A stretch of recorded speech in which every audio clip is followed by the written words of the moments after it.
Ang tanong, anong kakaibang beach activity ang inamin ni David Ticauco na natry na niya?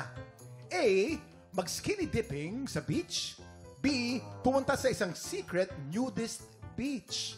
Jason, una kayo. Siyempre, Yeah. John Vic. Sabi, Kilala ni John Vic. nung tinanong yung question na yan, naalala ko. Oh, syempre. Magka-schoolmate kami ni Ayan. David sa Pinil. Dikit So, sila. ever since magkakilala na kami, and that time, dapat kasama ako dun sa pinuntahang nudist beach. Nudist beach? Yes, oo. Sa Dapat may kasama ako dun. Nagkataon may tournament lang ako dun. Oh, time, kaya hindi ako nakasama. Sa Malabon.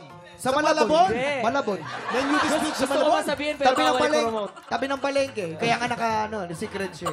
O, teka muna. Parang may sasabihin si Timothy. Timothy, anong gusto mo sabihin?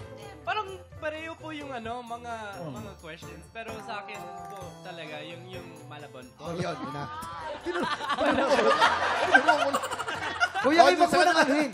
Nudist beach sa Malabon. O, yung sa inyo, Alam mo, Kapita. Kuya Kim, parehas kami ni David dati swimming school. Oh, swimming school. Kaya, ang ginagawa talaga niya is skinny dip. Kasi sabay kami niyan. Skinny dipping. Oh, yung tol. Sabay kayo nag-skinny dipping. Oh, Sabay kayo? pare kami ng mga yan. Oh.